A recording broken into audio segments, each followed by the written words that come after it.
What's going on? My name is Shakka and this is my questions with Spindle. I've literally got to stick my hand in this magic bowl and see what question comes out, right? Yeah. When did you realize that you wanted to pursue music? Music was literally like the language we spoke in the house, yo. Like, it felt weird to not have breakfast without playing Bob Marley in the background or Barry Hammond in the background. Like, it was just there. I feel like the moment I knew was when I got a round of applause at my school play after singing some songs. I think I may have been like 8. And I was like, I like this. I like the glory and I like people clapping for things that I do on stage. It was so like, what's the word? Self-serving. But then I guess as I grew older, I realized the beauties that music can do for people. So yeah, I think at that moment when I realized the gas was real. Second question from the Bowl of Wonders. If you could sing a duet with any artist, who would it be and why? I told someone this not too long ago. It would be SZA. Her voice is like medicine for a bad day. Her voice is like genius perfection with notes and delivery. Do you know what I mean? Like, it just feels so comfy and right. Plus her writing is bespoke and her delivery is bespoke and the choices of I can geek out on SZA all day. So yeah, it's definitely SZA. Did that work? It worked. From your catalogue of songs, which track was the most fun to create? I think Sayonara. The reason why is because it was one of the first songs that I myself as a nerd was able to make that banged in a car and a rave. Like, nerds don't make music that bang in cars and raves. Like, nerds make music that other nerds can geek out to. You know what I mean? Like, we'll sit in our we'll have games night and we'll sit in our own little dark room and start talking about, oh, did you hear what that guy said? And, oh, it's so dope and he plays this. And like, nah.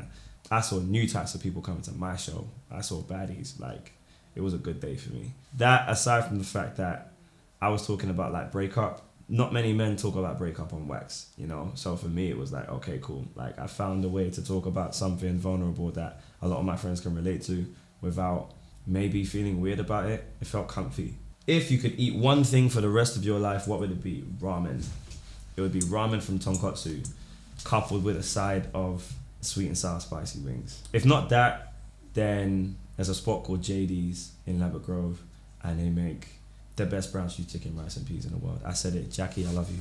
What's your dream venue or festival to perform at? I forgot the name of it now. This was in it's in South Africa. And it's like an arena and it's got like 93,000 capacity. Like, it's massive. For me, it would be a dream to perform either there or Madison Square Garden or Coachella. I think it would just be sick to see people in an entirely different continent singing words back at me. Like, they speak an entirely different language. I mean, obviously South Africa, they speak English there as well. But even so, you guys get what I mean. That would be sick. How did the link up between you and Mr Eazi happen for your track, Too Bad Bad? I worked with Eazi a while back before that. We did a song called Takeover, and that was by the Beat Freaks featuring Shay and me and Mr Eazi. And I was like, oh, dope. This is a fun thing to do. Met him at the video shoot. He was blessed. And he also invited me to work on his project From Lagos to London mixtape. And yeah, since then we just became collaborative buddies, fans of each other's work. The guy called me up at like 3 o'clock in the morning asking me like, well, how does this verse sound?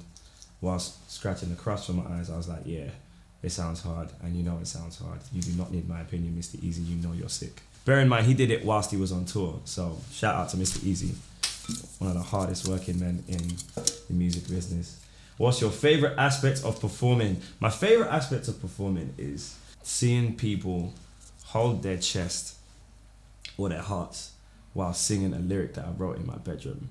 I think that's one of the favorite aspects of performing. Because you write all the time and you change the lyrics and you change the punchlines. You're okay, cool, this is the line. And then you go out and you perform it and they're like, that's my line. And you're just like, this is mental. Like, it's a sick trip. I really like doing that. How has your Dominican heritage influenced your sound? Dominica is next door to Guadeloupe, it's next door to Antigua, it's next door to a bunch of different islands. We were a French colony at one point, French colonized island at one point, British colonized island at one point. And with that, coupled with the indigenous inhabitants of the island, the African inhabitants of the island, it was like a mad melting pot of all kinds of influences from like, and you had bands like Kassav that came out, they're like a French Caribbean band speaking in Creole. And then you got artists like Asa Banton who speak patois, but it's like English from the islands, you know? The pockets, the style, the delivery, the brashness, the melodies. I don't think I'd be myself had it not been for all of that seasoning, you know? Describe your perfect day.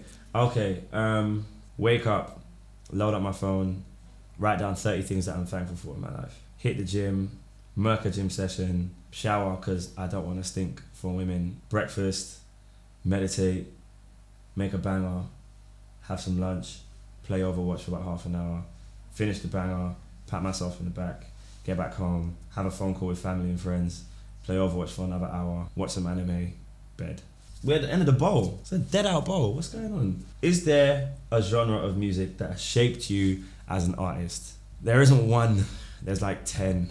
I can't say I would be who I am if it wasn't for Dizzy Rascal and Wiley. I can't say I would be who I am if it wasn't for Brandy or Stevie Wonder. I can't say I'd be who I am if it wasn't for Bob Marley or Chris Martin or Andre 3000 or Jay-Z or people whose music became the soundtrack to my lives. Like I studied all of these guys, you know. If there was a genre of music that shaped me as an artist, it was human music.